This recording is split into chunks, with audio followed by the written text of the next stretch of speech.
Good evening, everyone. It's Lisa Cutforth here. We're just waiting for about 5 minutes for a few of the others to join us.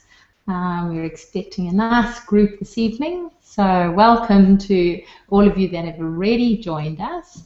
And if you've joined us and you haven't yet signed into the chat, please just scroll down a little bit and you'll see there's a little chat window. It's going to ask you to register. All you have to do is just enter your name and register for the chat function as well. That way you can type in any questions and you can engage if you'd like to, or any comments as we're going along, because that way it's more fun and interactive for you and me. And I know that you're still awake and still listening. I hope you've got 5 minutes. So if you haven't yet got yourself a cup of tea or a glass of water, we're going to be here for about an hour together. And even perhaps a notepad or a pen so that you can scribble any notes or any takeaways. At the end, I probably will ask you for any key ahas or any thoughts that you're going to hold with you. So if you have a notepad and pen, at least you'll be able to take some notes as we go along. So we're going to get started in about 4 minutes, but I just wanted to welcome those of you who have already joined us.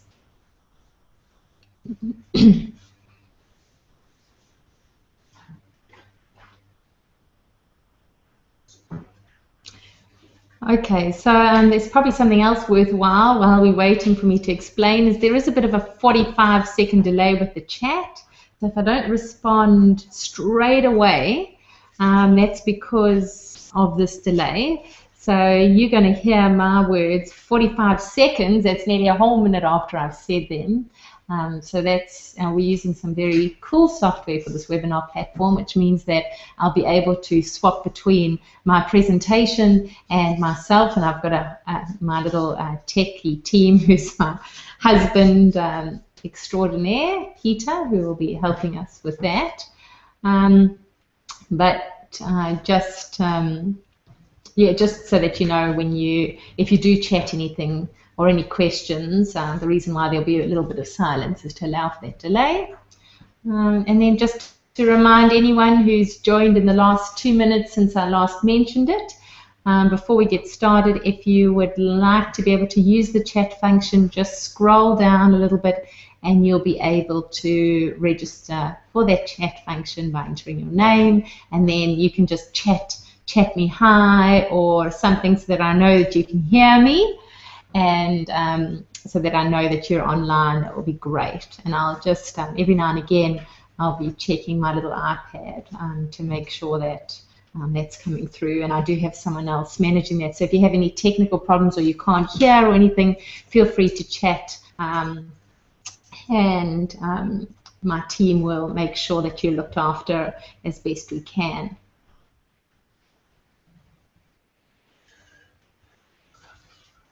Can everyone hear me okay? Can you just type in yes? Make sure that and let me know that you can. I can see that a few of you have figured out the chat function. If you haven't figured that out yet, you just scroll down below my talking image and just register there for the chat function, and please just let me know that you can hear me okay. I'm just going to check responses quickly to make sure that you can see what you're all saying. And to those of you who've just joined, just to let you know that there is a 45-second delay. So if you chat something or there's a delay for me responding, it's because of the 45-second delay. I'm just trying to allow for that.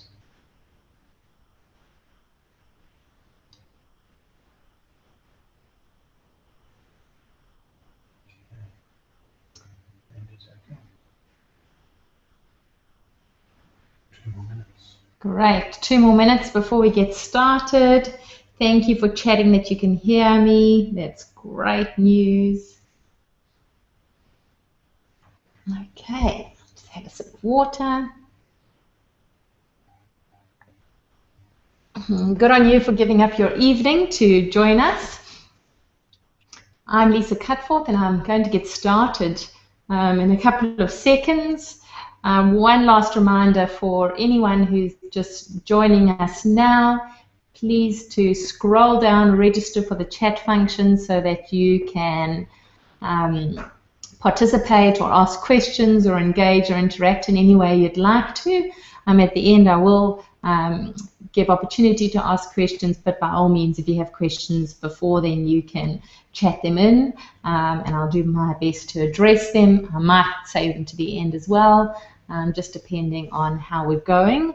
And we're going to be together for about an hour, so get comfortable. Hopefully you've got a cup of tea or a glass of water or whatever it is you need, and a pen and paper.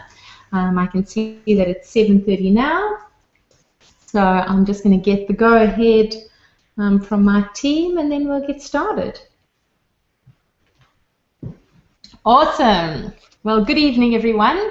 Tonight's webinar is on why diets make you gain weight.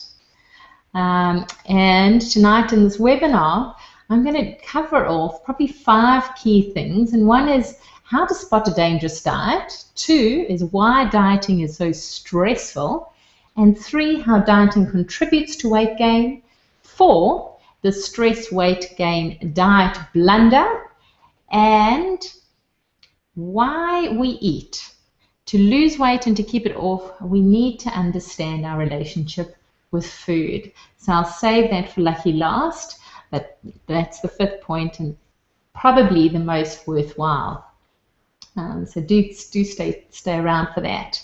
So I'm Lisa Cutforth, and I guess I wanted to share some things with you about myself. The first is that I know what it's like to have been overweight. I'm not going to assume that everyone on this call is overweight, but I do want to just share with those of you that are struggling with your weight currently that I know what it's like.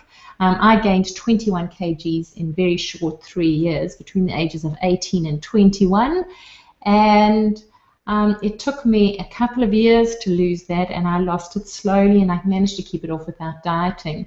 But those 3 years of gaining that weight, and when I reached my heaviest, they were not a really happy time in my life.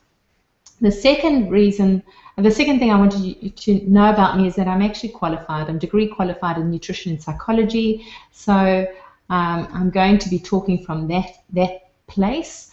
And thirdly, I've been in this game for nearly 10 years, nearly a decade. I've been consulting as a nutritionist, so I do have experience behind me. So it did take all my willpower. I thought I'd just share this fun slide with you because I finally quit dieting. And I know that there's a lot of people out there that are on a diet at any one time, and a lot of that has to do with the traditional approach to weight loss. And you can't really blame dieters for that because there's a lot of health professionals and health policy and government guidelines that will tell you that if you want to lose weight, all you have to do is 2 things. You just need to reduce your food consumption and increase your energy output. So eat less and move more. So many people turn to diets to achieve that. However, what happens if everything we thought we knew about weight loss was inaccurate? And so tonight I'm just going to pose to you that dieting does gain weight, and I'm going to cover some of the evidence so that you get really clear on the evidence that diets do cause weight. And the first thing that I'll draw your attention to is a study done by UCLA, the university, and they looked at the research. They did some research on the long-term outcomes of calorie-restricting diets, and the first thing they found was that dieting is a consistent predictor of weight gain.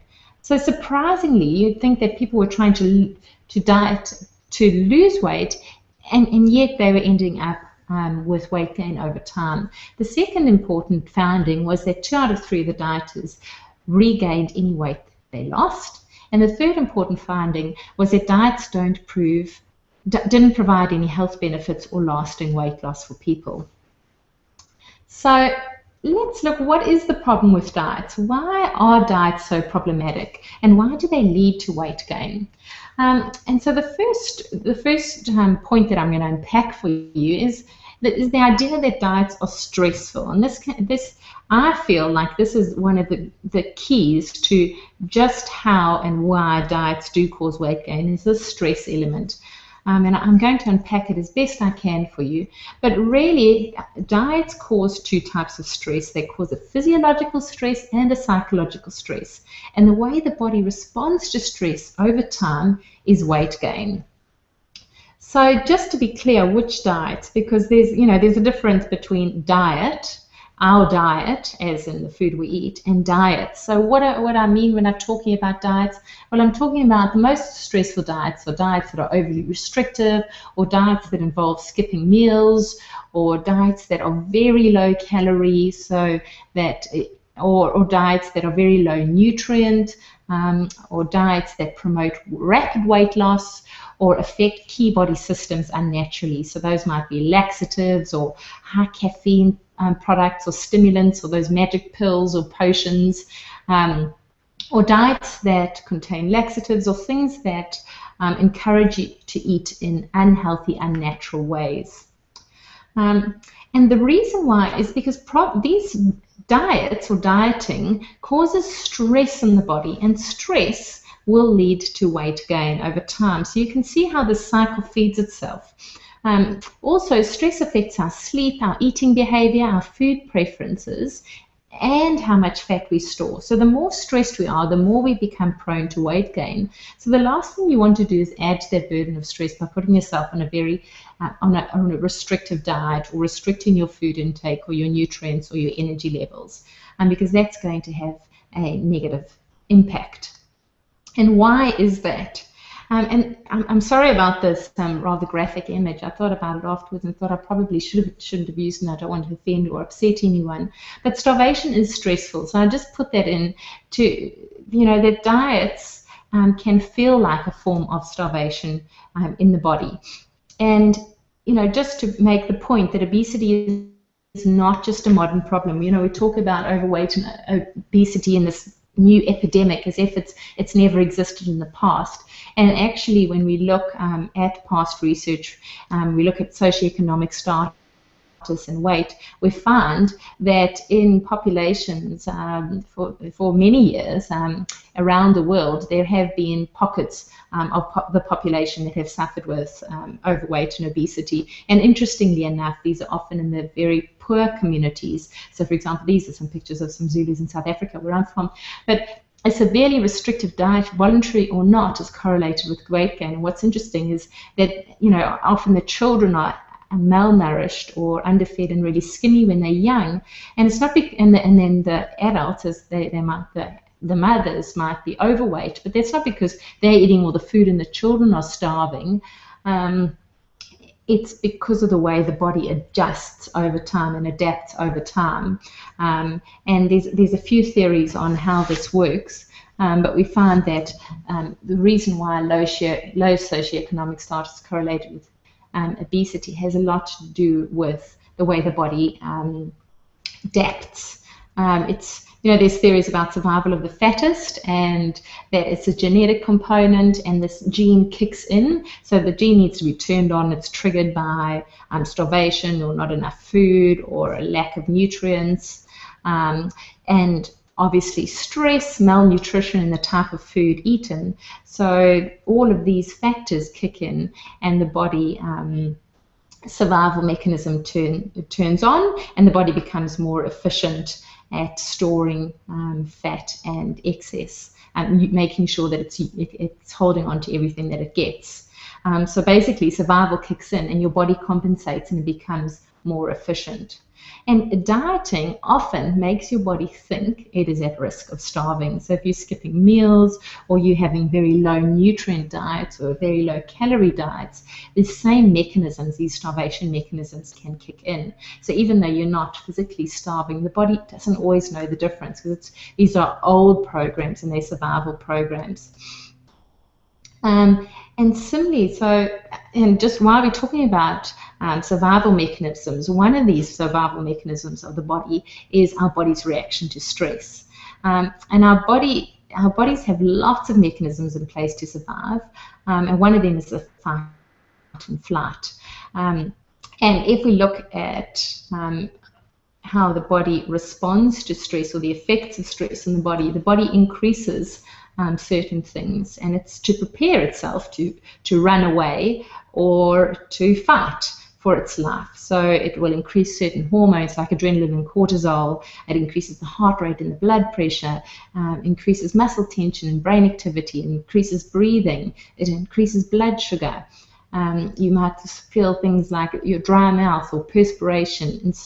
But over time, what happens, and it decreases digestion, obviously, because the blood's going to your limbs in order to fight or flight, so you don't need to be digesting food at that moment. It also slows down repair, your immune system, your metabolism, and your libido. So that's the short-term effect. Long-term, if you're exposed to ongoing stress, and our modern-day stresses are very different. It's not a lion chasing us that we need to run away from. The stresses are very different, and so often we're exposed to chronic stress, so stress over time, and the effects of those stress hormones ongoing, repeated in that cycle can lead to things like chronic fatigue, allergies, blood pressure, stroke, tension, headaches, and your acid-alkaline balance becomes distorted. You can have problems like anxiety, depression, your appetite's affected, and absolutely it can lead to weight gain over time.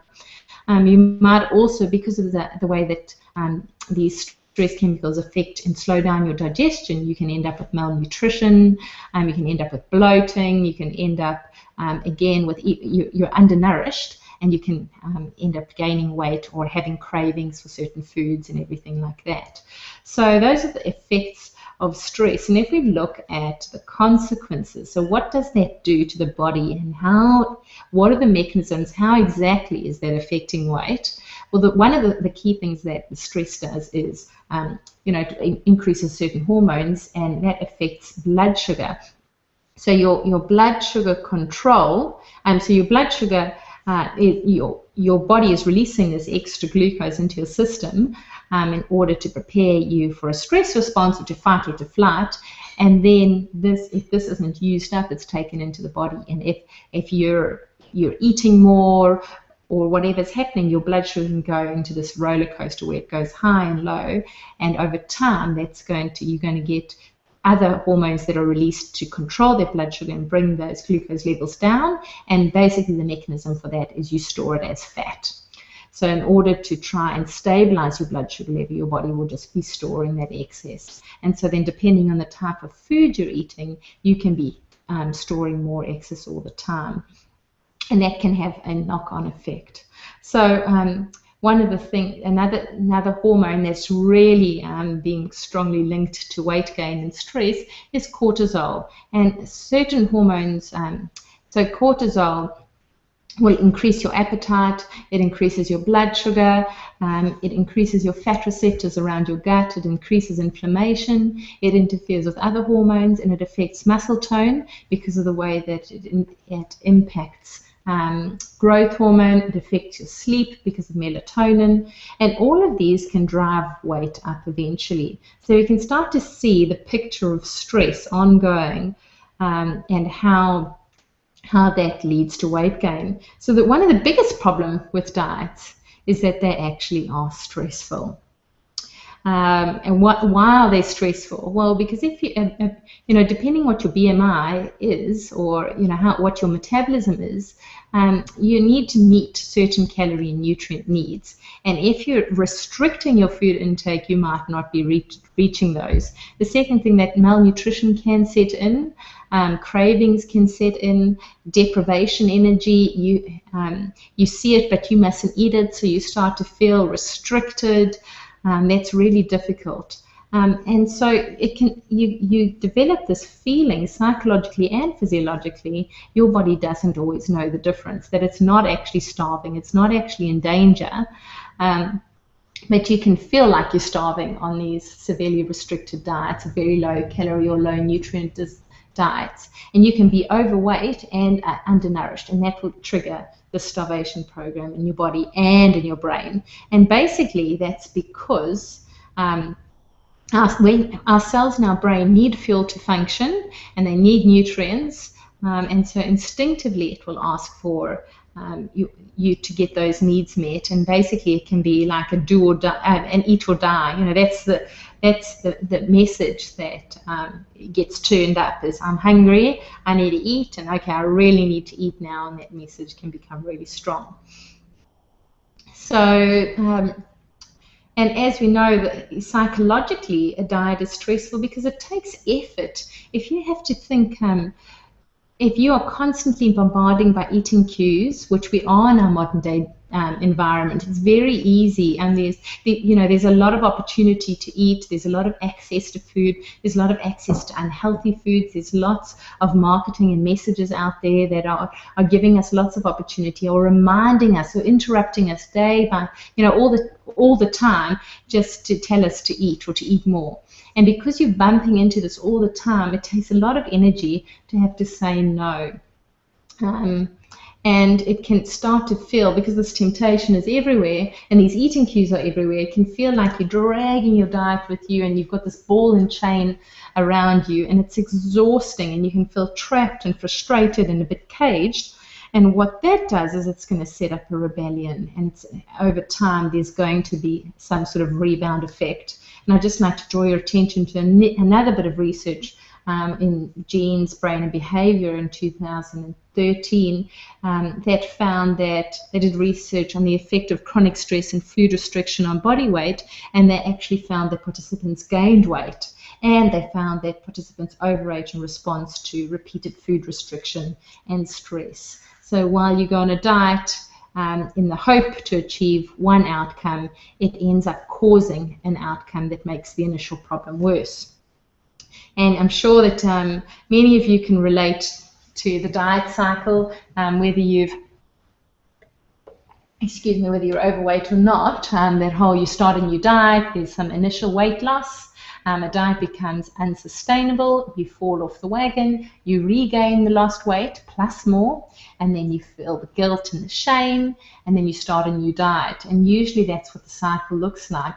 And it's because of that deprivation and restriction that drives that, where you're saying no, no, no, and then you rebel. And often I will get clients who say, but food's my only drug, or food's my only relief, or my only the only thing that I give into. So I don't want to have to restrict myself or deprive myself. It's the one thing that helps me feel good. And so they give in, and then they feel guilty, and they feel like they've failed, and that just drives the whole cycle again.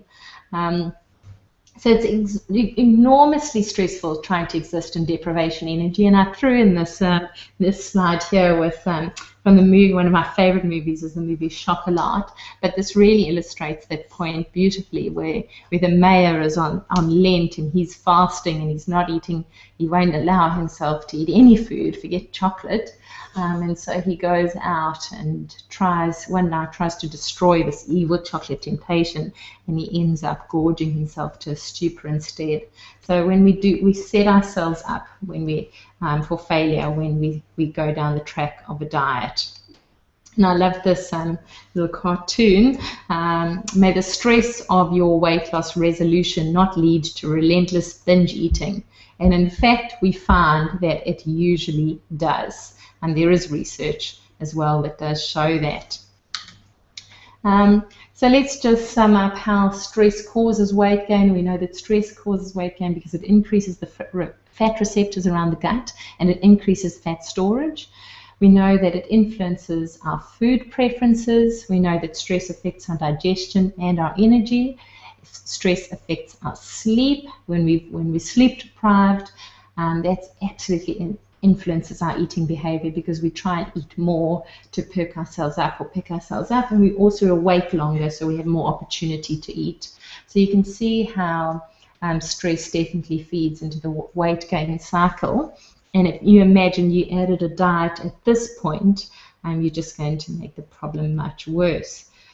And I just wanted to show this picture here, because it shows that the different types of fats, and this is actually a slide, and it's an image of visceral fat content in men with the same waist circumference. And you can see how, even though they might not look you know, these men could all be standing in a row and they would look like they had the same size weight.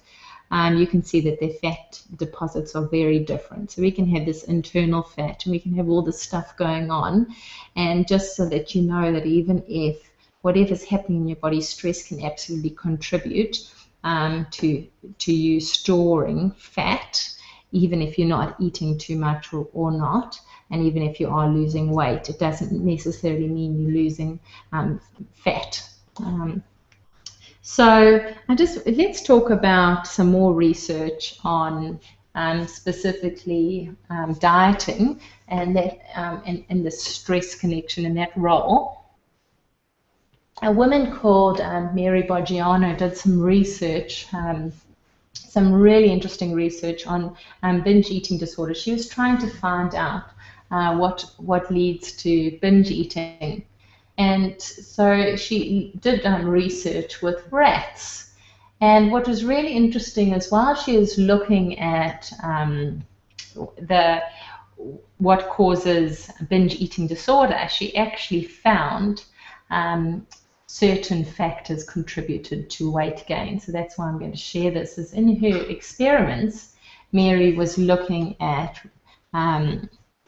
the impact of restriction and dieting, stress and genetics and environment, and how this affected binge eating. But what she really found was some really interesting outcomes on how they contributed to weight gain. So this restrictive diet and stress research, she found that she looked at genes, and she found that, yes, sometimes genetics played a part, but it wasn't the key difference. She looked at environment, and it seemed to have a big influence. The combination of the genes and the environment obviously compounded. But she looked at what contributed to the binge eating, and she found that restrictive or dieting plus stress combined by an environment of highly palatable food cues, so whether they could see those food cues or not, all those factors together absolutely led to the binge eating or to eating more, and they led to weight gain. So it was a combination of this history of dieting, which was really interesting, plus stress, plus these highly palatable food cues, and all those together absolutely contributed to weight gain. So that was some really interesting research. So then while I'm talking about research, this next bit of research is really interesting because it helps us understand why diets don't work. So it's not just a matter of having enough willpower. If you're already stressed, you will not be able to hold a restrictive diet down. So let's look at the next bit of research, because it helps us understand what a stressed brain does, or how stress affects the brain, and then how we react to food when we're stressed and deprived or on a diet. And there's some research done by a woman called Mellon, 2010, and it looked at brain state. And there's a book called Wired for Joy, which you could read about this. But basically, she looked at selected brain state related characteristics, and her theory was that it's our brain that drives behavior and drives this eating, and that's where we need to start and be influencing, rather than starting with food, because depending on what state your brain is, there's going to be different cognitive, emotional, relational and behavioral consequences. So for example, if you're feeling good, you're going to interact with you're going to behave differently. Your behavior might be optimal. Whereas if you're feeling stressed, it's much harder to make healthy choices about food and eating. And so what she found, excuse me,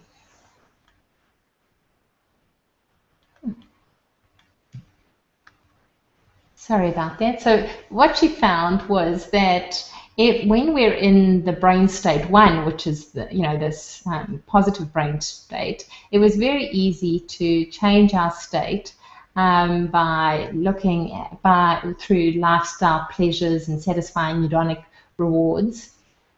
And when we were in the stressed brain state, natural pleasures didn't satisfy. So just to explain the difference between that, if you were, what does eudaimonia mean? Eudaimonia is when you're able to get pleasure from inside.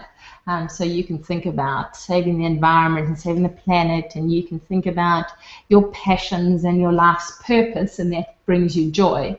When you're in brain state 5, you're stressed, you're relying on outside or external pleasures or rewards in order to change state or make you feel different or better. So with when you're in this brain state 1, eudaimonia rewards are accessible, and when you're in brain state 4 or 5 and you're stressed, eudaimonia rewards are not accessible. So in that state, so in brain state 1, it's quite easy to reach for an apple. In brain state 5, you're more likely to want apple pie. And it's in this state that we might start to eat emotionally, or we do something called distraction eating. We eat when we're stressed or we're bored, and we have a preference for pleasure eating. And we're eating in an attempt to alter our state, to soothe or distract or comfort ourselves, rather than eating to nourish our bodies. And that's usually because of the state the brain's in. So we can see how both stress and malnutrition can trigger cravings, and the combination of being on a restrictive diet, feeling stressed, can trigger cravings for high fat and high carb food. So we can be more inclined to reach for that hamburger, or more inclined to reach for that, that Coca-Cola or that coffee and that croissant or that donut when we're in that state. And so that's why to put yourself on a diet, it's just going to exacerbate that, because you've just got to fight so much harder in order to overcome that. So we know that this combination of diets and stress are really triggers for disordered eating. And disordered eating is anything from eating in secret to binge eating, or eating too much of the wrong kinds of food, or not eating enough so that you have this low nutrient food, or eating highly pleasurable foods for non-hunger reasons. And if you're eating to try to change the way you feel or to meet an unmet need, unfortunately, though you're turning to food to do this, it usually makes it worse, and there will be other more appropriate ways to meet these needs. But the cycle, once started, it seems to be self-perpetuating. And the very worst thing you could do if you are in this position is to start on a diet. Because if you add them all together, stress, dieting, restrictive eating, and malnutrition, you've got a recipe for disaster, and you will struggle with your weight, and you will make the problem or the issue worse, and your health and your energy levels as well as your weight will suffer. And it's interesting, I'll just show you another little cartoon, because unfortunately the thing that you were hoping would help you feel better, which is dieting, usually actually makes the problem worse. And I show this picture because I wish I was as thin as I actually was back when I thought I was fat. I'll never forget when I was 16, and a lot of young girls, unfortunately, when they're young, do have body image concerns, and I was quite normal like that. And I remember my sister, my older, wiser sister, saying to me, Lisa, one day when you're in your 40s and 50s, you're going to look back and think, gosh, I was cute, gosh, I was beautiful, gosh, I was slim. And so just to remember that now and try and just love who you are now. And it's a shame that we can't do more of that, but it's really, really important just to know that dieting or going on this approach at all costs to try and lose weight is not the best strategy. There are healthful ways and unhealthful ways to do it. So stress can be a trigger on its own, but throw a stressed person into deprivation mode, like a diet, and into our modern environment with an abundance of highly palatable food or hedonic pleasures. It's like sending a loaded gun into a playground with a child. You're just defenseless against, defending yourself. And that's because our environment is set up in such a way that it's very difficult to use our intuition. There's so many different influences coming in, and we're marketed to, and we're being controlled and manipulated in all sorts of ways through marketing, and oftentimes the system knows more about ourselves and our behaviors than we do. And if we live in a life where we are unaware, we're going to fall victim. So it would be nice if I could just give you a one-slide solution to correct the problem. But that's really hard to know what to eat in our modern world, where we're spoiled for choice. And actually, it's very difficult to even eat intuitively anymore. And that's why in my course I focus a lot on eating mindfully. Many of the work that I do, we practice eating to nourish our bodies in our highly stimulating environment, and how to use discernment and how to eat mindfully, because we have to relearn how to eat intuitively, but so we eat mindfully, and that's the next best thing.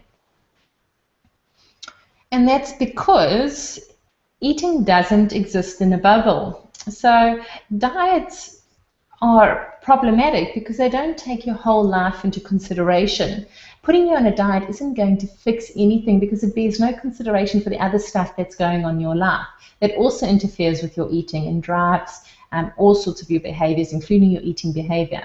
So it would be easy if we just ate for the sake of nourishment and all food was simply that, perfectly nourishing, but we don't, and it's not. So we need to take it one step further, and we need to actually understand our relationship with food. Because if we hope to lose weight and eat more healthfully, we first need to understand our relationship with food better.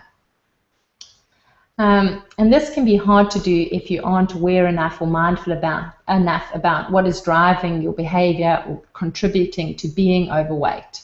So the big problem is that because eating doesn't exist in a bubble, usually eating is being driven by other forces, both internal and external. And when we can identify these, you learn how to manage them and lead yourself beyond them. And so, in the program, I do unpack this in great detail, but I just wanted to share it with you today, is that there are all sorts of factors that contribute to the problem of being overweight or obese. And so it's important to understand that there is so much going on. We need to understand what is at the heart of your weight struggle. We need to find that and get clarity on what might be influencing or driving your behavior. You need to know, why do you eat? What makes you eat too much? What makes you eat unhealthy foods? What are your unmet needs? Because you'll find that many people don't just eat because they're hungry. They're eating to stimulate, they're eating to soothe themselves, they're eating to distract themselves, they're eating to comfort themselves, they're eating to calm themselves, they're eating to celebrate, reward, commiserate, they're eating because they're tempted. So you throw a diet in there and say, stop eating. You're not just stopping nourishment, you're blocking a whole lot of outlets. So we need a different strategy. And the first part of that is awareness around why you eat, because there's lots of different reasons we eat. And then in my course and programs, I talk a lot about the 7 different hungers. And there's a wonderful book by a woman called Chosen Bays, and that talks about mindful eating. But one of the 7 hungers, for example, where you have your sensory hungers, where you could walk past a fish and chip shop or a coffee shop and smell the aroma of the food or the coffee and think, wow, I fancy that. Or you could taste food. You have a bite of some chocolate and think, oh, I fancy some more of that. Or you eat a whole plate of lasagna and then you need to go back for seconds because it tasted so good. Or hungry eyes, you see something and you need to eat it. Or there's proximity, something's within your arm reach, so you just keep eating it long after the point that you've had enough to eat. We also have a mind hunger, like mental hunger, which is a memory of food, or the time where you know that there's ice cream in the freezer, so it kind of calls to you, and you feel like, oh, I need to eat that ice cream, and it's because you remember it there, or because you have a positive association with that food. Sometimes we can be eating for emotional reasons, so we can be triggered, or we're eating to comfort or soothe ourselves. Again, all because of associations. Or we might actually eat for the two physiological reasons, and one of those is you're physically hungry, so in your stomach your tummy's rumbling, and it's been so many hours since you last ate, and so you're physically hungry. Or you could have cellular hunger, in which case your brain or something is giving you the sense of a craving, or a feeling like you're lightheaded or something like that, your blood sugar's dropping, or you're in need of some sort of nourishment or nutrition. And so we do find that there are these different cues or these different triggers that prompt us to eat. And these cues are personal, situational, or conditional. And the personal triggers will be triggers like hunger, or personal triggers like emotional triggers. The situational triggers will be, the food that you bump into. So that could be, tea and cake on a Friday at work, or passing the drive-through McDonald's on your way home, or something that is just situational, so you bump into it. And then a conditioned response will be that your habits around eating. So perhaps you might have a habit that when you go home, you pour yourself a glass of wine, or you might have a habit that you always have a couple of biscuits with your tea in the afternoon. Whatever it is, and those will be your conditioned responses that will cue you to eat. And then we can eat for emotional reasons. So knowing what to eat is not enough. You need to be clear on why you're eating. Some people do eat in order to feel better. And we know that our emotions absolutely can affect our eating. We know that people eat for stress, emotional, or comfort eating. We know that research confirms people eating behavior changes during stress. We know that the amount and type of food they eat changes. And we know that usually people are attempting to change a state or distract themselves from comfort or low serotonin by turning to hedonistic or pleasurable foods, and usually they're high in fat or sugar. And so research confirms the stress brain will seek out these hedonistic foods. So emotions is one component that can cause you to eat that we need to deal with before we can put you on a diet. Is we need to address what those reasons are that you're eating. And another thing that is associations. It's not about the coffee. It's not about the chocolate. It's not about the chocolate cake. We can be eating for all sorts of reasons, and it's not about the food, because remember, food is just to nourish. So what is the association? When you think of a food, and you could do this yourself, just doodle it. You do a little, write something in the middle, and then do a little mind map or spider diagram around it. What is the association you have to your favorite food? What is the magic about it? What is the positive association? Why do you eat it? Or a food that you hate. Why do you hate it? I remember having a client, and she hated eating fish, and she said it reminded her, and she'd had a bad relationship with her dad, and the fish reminded her, the smell of fish reminded her of that. And so it's very interesting that it was only when she started to unpack it that she realized that connection. In the same way that, I didn't like coffee very much, but coffee reminded me of my dad and my sister. So I had a positive association with the smell of it and it brewing. I always liked, but I didn't like the taste of it. Whereas now, my husband drinks coffee, and and I've got into habits since my daughter was born to have a coffee 3 or 4 times a week. And so now the associations I have with coffee are very positive, and I actually call it my coffee happy. I don't have it every day, but that's only because I'm conscious and aware that it could become a conditioned response. So we need to understand, if you can identify, we need to understand that we have needs as human beings, and needs are universal. universal, but we also needs are highly personal. So whatever your needs are, it's understandable and that's fine. They can be your needs.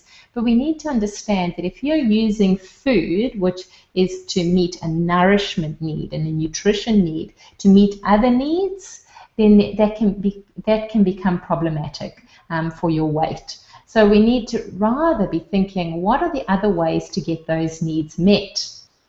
Be thinking, how are you meeting your needs and how else can you get them met? Because needs are never attached to one person or one solution. And you need to identify your unmet needs and figure out which of those you've been trying to soothe or dull with food. Because that's going to be pertinent to weight control or weight loss and a more healthy relationship with food. And that's one of the fundamental differences and the reason why I created the program that I run called Size Fantastic. And that's because I think it's really important to ask the question when we're looking at weight management, what is driving behavior? Because before we hope to influence energy in and energy out, we need to understand that there are reasons people do what they do. And often people aren't consciously aware of those. But if we can understand what is driving behavior, and if you can understand what is driving your behavior, that's when you're in a very powerful position to do something different or influence it in a positive way. Because sometimes we have maladaptive coping or coping mechanisms. So we put something in place short term and it's not the best solution, but we just didn't realize that we had other options. And so I do a lot of work with my clients where we awaken ourselves and help ourselves see who we really are, because your vision will become clear only when you look into your heart. Who looks outside dreams, who looks inside awakens. It's a wonderful quote by Carl Jung, and it's really important because it helps us understand that it's not just about your weight and what you look like on the outside. It's really important to understand what is going on inside. Who am I? What's driving my behavior? Because the more you can understand what's going on inside, the more you can influence how that's reflected on the outside. And a key question you can ask yourself is, are your strategies effective? Because you'll have a need and there will be different ways to get that need met. In the same way that if your need is to lose weight, for example, dieting is only one way to get that need met. And as I hope by now I've unpacked for you very clearly and convinced you that dieting is not the most effective way and that there are actually other options that are probably more effective. The university that I went to did a wonderful study and it looked at a whole range of different diets over time and followed participants. And yes, while there were different results in the short term between, for example, the Atkins diet and low-calorie diets and everything, over time the differences shrunk and shrunk and shrunk, and there weren't that many differences in the overall weight gain on the weight loss by participants depending on the diets. But the one interesting thing that stuck with me about that research was that adherence was the winner.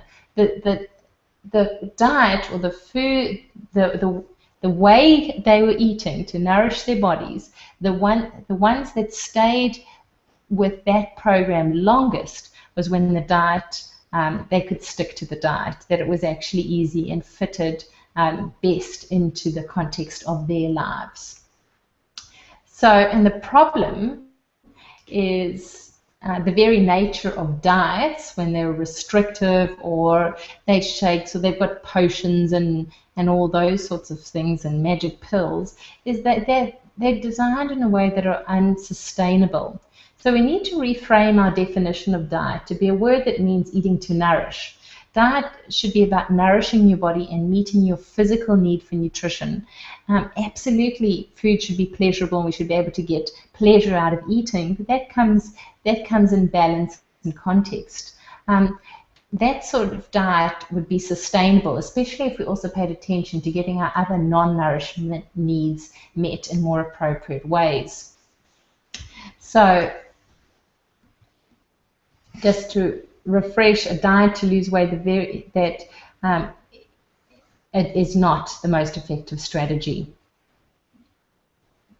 So we need to remember why and the whole purpose of eating.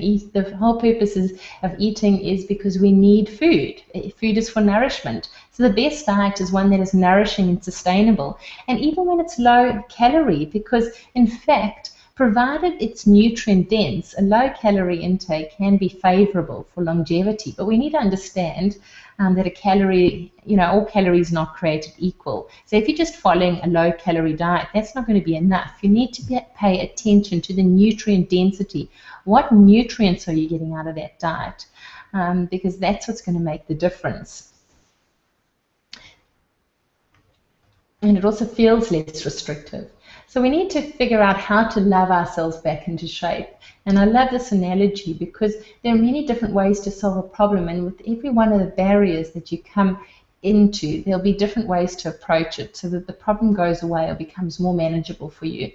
And that's not to undermine anyone's barriers, but it's to give you a fresh approach to weight loss, or to managing, or to feeling healthier, or having better energy levels, whatever it is that your goal is. And it needs to start with accepting where you are. Because when you love yourself and you accept where you are, you actually honor yourself and you eat and behave in a different way towards yourself. So for example, think of one of your loved ones, or think of your child. How do you respond towards them? And then think of someone that you don't really care about or don't really respect, and think about how you respond to them. So straight away, when you change the way you frame up your relationship with yourself and think, okay, how am I going to honor myself? How am I going to respect myself? How am I going to love myself? That just in the very nature of taking that approach with yourself and accepting where you're at and asking yourself questions and getting curious with who you are and what's important to you, you can straight away change the whole dynamic of your relationship with yourself and food and your weight. So how do you heal your relationship with yourself and food? Well, the first step, as I've alluded to, is awareness. You need to get curious about yourself. You need to know what's important to you and what lies at the root of your weight. Is it an unmet need? Is it compensatory in some way? Is it protective? Is it rebellion? Then you have to get really optimistic. Optimism, you have to accept yourself for who you are and where you're at, and then focus beyond your weight and your flaws. You're so much more than your weight. You're so much more than a number on a scale. And spend some time focusing your attention on that rather than just on some negative or perceived negative aspect of yourself. The third is education. Become informed so you can make wise choices. There will be stuff that you need to know. So ask yourself, what better skills or resources, what do I need to know in order to be able to look after myself better? Then ask yourself how you can honor yourself, meet your needs, eat to nourish. And 5, keep calm and carry on. Whatever you do, don't give up. It's really important that you keep going. Resilience is key. So what does the Size Fantastic program do? Well, I've showed you this model of health briefly, but I developed this program that went beyond diet and asked more complex questions for that very reason, because diets don't work and people need to understand the bigger picture. Because once we understand all the things that cause us to become overweight, then we can problem solve them all. And the Size Fantastic approach does that. It turns that model inside out. So at the heart of it, we can be Size Fantastic, and we can have greater control over ourselves and our lives, and more of what we want and need, because we're coming from a more empowered and more powerful place. So if we look at what the Size Fantastic model of health looks like, it's got a neo identity at the heart of it, where you've got personal power and you've got a fresh way to look at yourself, and you're living consciously and informed and powerfully, and homeostasis is restored.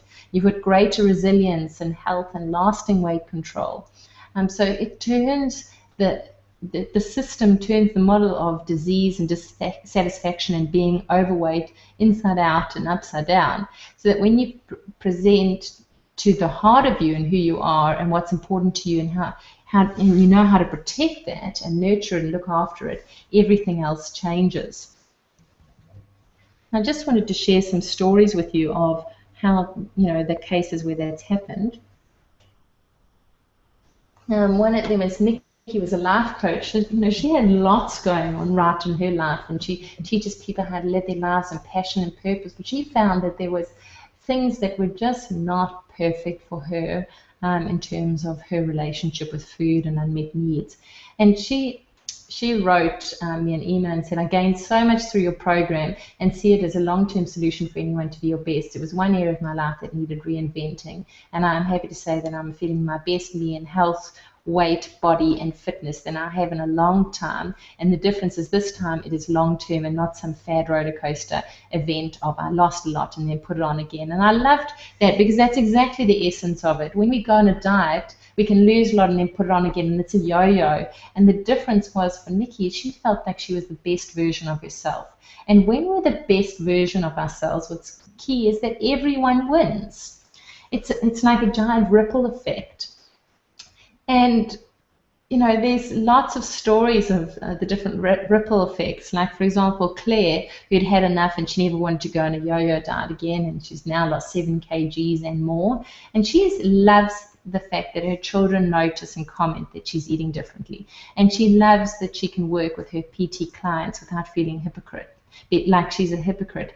And her ripple effect is through her transformation, her young children now have a role model, and they're learning to honor themselves and their bodies by watching her, watching their mum, the way that she eats and interacts with food.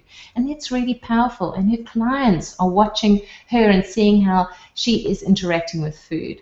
And Claire's also, bringing other people into the Size Fantastic way and learning. And so there's a whole ripple effect on other families too. Another story of a ripple effect is Jenny, another mum with 3 teenage girls, and she decided she wanted to live the Size Fantastic way. And she sent me this email over Easter, and she said, hey Lisa, just got your beautiful Easter egg in the mail. I sent everyone a B2B Easter egg rather than a chocolate one. She said, thank you so much. What a beautiful Good Friday surprise. Here's some encouraging news. Yesterday we added up our family's combined weight loss and started Size Fantastic, a whopping 15 kgs. Have a great weekend. So they've been on the program for about 2 months. And Jenny she lives by the recipe book and the meal plan, and she's just loving it. She said it's made her life so much easier, and everyone's starting to feel the benefits, all sorts of positive benefits, not just weight loss. So that's one of the reasons why I love this program, is because I'm a mum and I love the ripple effect.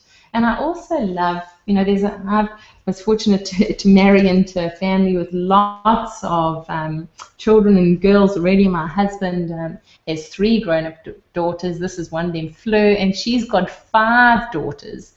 So that's me standing with Brooke and a little bundle and my grandchildren, ha, ha, ha. So you can see that there's, the ripple effect. That's our future generation, and I really feel like our future generation of mums need good role models. And the sad and scary statistics are that at the moment more than 14 million Australians are overweight or obese. That's 63%, 2 out of 3 people. 70% of Aussie males are overweight or obese. 56% of Aussie females are overweight or obese. There's a predicted 80% of Aussies will be overweight or obese by 2025. Overweight and obesity is the 5th leading risk for global deaths. The weight loss industry was worth a predicted $644 million last year in Australia and $30 billion worldwide. So, there's an industry that's making a lot of money out of this problem, yet the problem is still trending up. It's getting worse, not better. And I do feel that diets and fad diets are guilty of adding numbers to these statistics. And that's why I'm so passionate about changing the way that we look after ourselves, and how we become Size Fantastic or lose weight and keep it off. And so I just thought at this point I'll probably introduce my program to you, the Size Fantastic Transformation. It's a lifestyle. It's introducing a new lifestyle, a new way of living that's not about dieting. It's a program that combines workshops, some one-on-one time, and some awesome take-home resources and toolkits so that people can live a new normal and celebrate a new normal. There's lots of special events. The program has some workshop time. The workshops are transformational in their own right, and it also has one-on-one components, so that the program is really personalized and individualized to meet your needs, whatever they are. And if you don't mind, I'm just going to take you through the Size Fantastic Lifestyle program and what you can expect. It's a 2-day ignition seminar or breakthrough seminar, personal transformation take-home toolkit package, your strategy for eating your way to health. You get a signed copy of the Size Fantastic book. There's a 1-day gourmet nutrition workshop with me in my kitchen where you learn all sorts of tricks and tips to cook and prepare delicious food that your guests won't even know that it's so delicious and nutritious.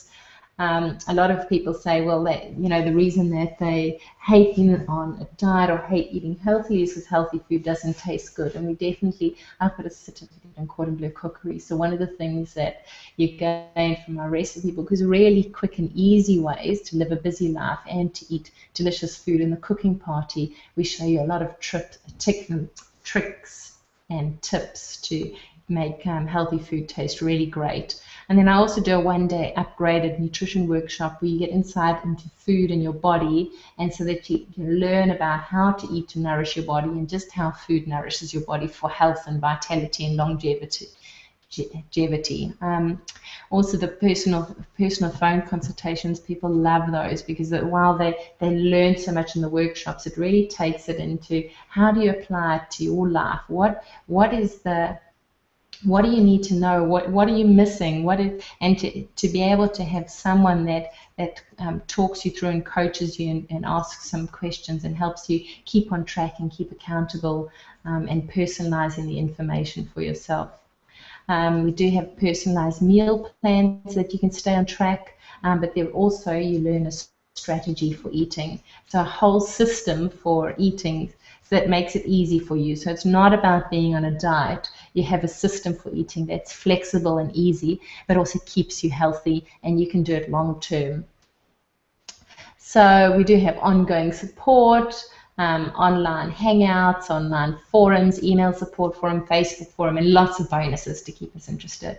The people, all the participants that have been on the 2-day workshop just love it. They talk about it as being life-changing in itself. We do lots of breakthroughs. It really is just a delicious, wonderful event. And you learn lots in the program. There's lots of modules. Passion Power, where you find your personal motivation. Getting curious, that's where we learn how to become more aware so that you can understand what's driving your behaviors and you know what to do about it. We get into the nuts and bolts of nutrition, and so you learn the knowledge and strategy you need to eat your way slim and healthy. We do lots of practical eating so that you have the skills and tactics to survive your modern day environment and all the supermarket traps, and so that you don't fall into social and comfort eating traps and self-sabotage. We also look at a lot into mindset. What are your reasons for eating that are unconscious? So, and look at how you can reprogram your mind and lay some new systems and upgrade your thoughts and your mental habits so that you can talk yourself into success instead of talking yourself out of it. We also look at emotional intelligence. What's a fresh approach to getting your needs met? How can you get your needs met and love yourself back into shape so that you don't feel so deprived and you don't feel like you have to compensate by turning to food all the time? We look at conscious eating, and we learn how to eat consciously so that we can break out of the emotional eating cycle. We look at how to build muscle for busy people so that you can move in ways that you love, and learn how your body, how moving can create two secret weapons that serve you for weight control and energy. And so giving you options that you can move in ways that you love and that you can fit in no matter how busy you are. We also learn how to make changes so that you can break free of resistance and I can't and I don't want to in nice and healthy ways, rather than in the guilt and the regret and the rebellion cycle. We look at identity and beauty and handling attention so that you can feel safe to change and be your best you without any apologies. You don't have to apologize for extra attention, and you know how to handle it, and you feel good and safe. We look at personal power, boundaries, assertiveness, self-care, self-leadership, how to say no, how to ask for more of what you want. Those really important things if you want to be able to control your weight. And maintenance, so that you can survive the plateau and ride that wave so that you go all the way and you're able to keep weight off that you lose over time. So imagine you with the 7 pillars of Size Fantastic. Imagine yourself if you're motivated and feeling more accepting of yourself so that you can live in a more self-honoring way.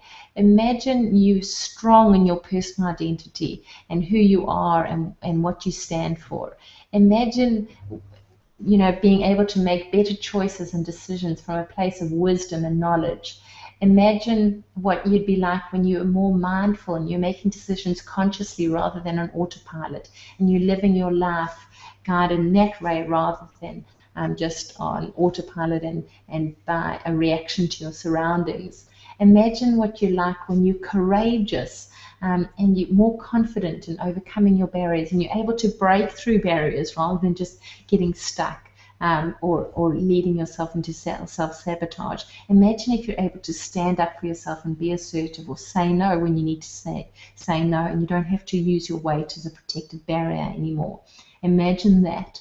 And imagine when you're resilient. Imagine you're able to keep motivated, use momentum as a powerful force, not give up, and using failure or just as a stepping stone, and to keep going and just ask for help and persevere to a point that you get to your goals and you meet your needs. Imagine being something different. Imagine you could put the struggle behind you. So the other results and benefits that people reported was major personal breakthroughs and insights, no more cravings, feeling healthier, discovery of underlying health issues like high cholesterol and type 2 diabetes. They didn't know that they were struggling with those things, and of course those things are going to negatively impact on their health and their weight. So isn't that worthwhile finding out earlier rather than later? They reported faster recovery when they fell off the wagon. So it's not that you don't relapse, it's just that you're better equipped to handle it. New healthier habits, greater consciousness around eating behavior and triggers, better equipped to get needs met, new skills and confidence, and feeling like the best version of me, and noticing the knock-on effect in other areas of life, and positively influencing family. So it's another way, and it's an alternative to dieting, and as you can see, there are many more benefits than there are to dieting, which leaves people feeling very deprived and restricted and struggling, and then ends up making the problem worse. So please join me in giving up dieting. And if you are looking for another way beyond dieting, please consider the Size Fantastic way. A way to losing weight healthfully and keeping it off. It's a magical difference, the Size Fantastic program. If you want to find out what the next step is, you can book a discovery session. It is free. You can go to my website and fill out a discovery form, and we can have a chat. The next intake for the program is the 31st of May, so it's coming up really soon. If you're interested in the Size Fantastic way, just fill out your contact details on the website, fill in the discovery form, and we'll have a chat over the phone, and we can see if it's a fit for you. Just quickly, who's this for? And it's for people that are looking to be healthy. It's for people that are looking for vitality, more energy, a strategy for healthy eating that isn't restrictive, lasting healthy weight loss and weight control, longevity. They're mums or role models, or they're wanting to make a difference in their community. They can follow a strategy and learn a new way. who is this not for? It's not for anyone who's looking for a quick fix. It's not for anyone who's not ready to change. It's not for anyone who's not ready to spend some time on themselves and understanding why they do what they want to do. It's not for someone who's close to possibility or stuck in victim mode or believes that there is nothing that can help them. And, you know, just to put away some ifs and buts, as I know sometimes we can get stuck on some, you know, real issues, and so I just want to put those out the way. Any things that are concerns is I don't have time. Yep, I know what it's like to be time poor and busy. I'm a mum of a toddler. I run a business. We're busy.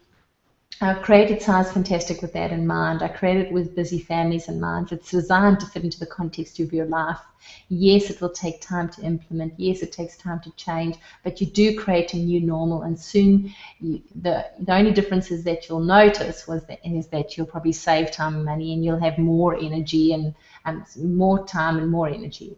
If you can't, if you believe that you can't afford it, there's lots of different price points, lots of different payment options and different programs at different levels. So give me a call, talk to me about your situation. I'm sure that there's something that we can do that can fit into that.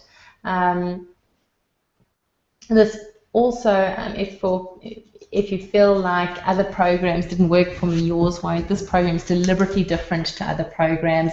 It's deliberately considered all the stuff that makes other programs fail to last and fail to sustain. And it's been considered with that in mind. And my 10 years in the industry, plus all the years that I've been researching and learning about this stuff, it is a unique program in that way. Finally, the objective, of not being ready. Well, that's probably, you know, a fairly reasonable position to be in. I'm not going to bully anyone or nudge anyone that isn't ready to make change into the program.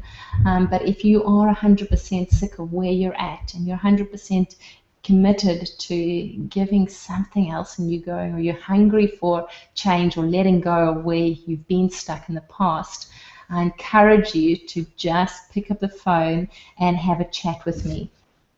It is a free discovery session. All we do is we have a chat about where you're at and what your needs are, and we see whether you're a fit for the program. You can ask me any questions about the program. You just go to that www.sizefantastic.com.au/weight loss, and you'll be able to find more information there.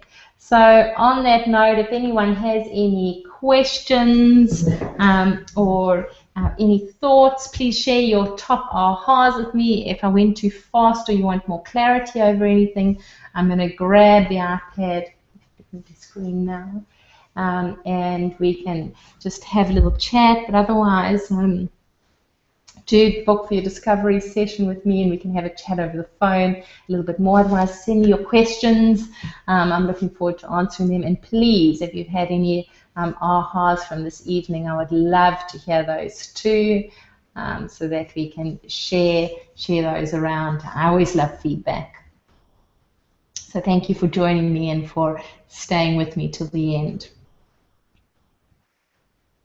I'll just check my iPad.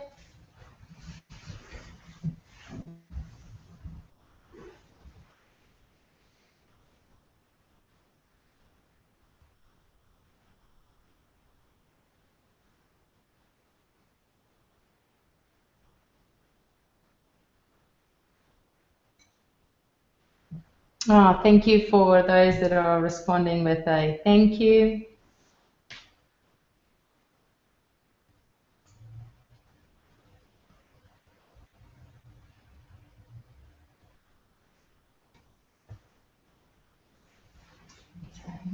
Just giving a few seconds to allow the delay to hit through, but otherwise, thank you for joining us, everyone.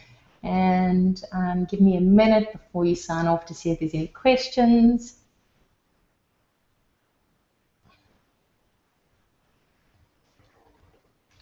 We're all good. Well, thank you. If I've missed any of your questions, I'll be sure to flick through an email for you. Otherwise, I'll catch you online somewhere or over the phone. Thank you for joining me. This is Lisa Cutforth, Size Fantastic, signing off. Good night.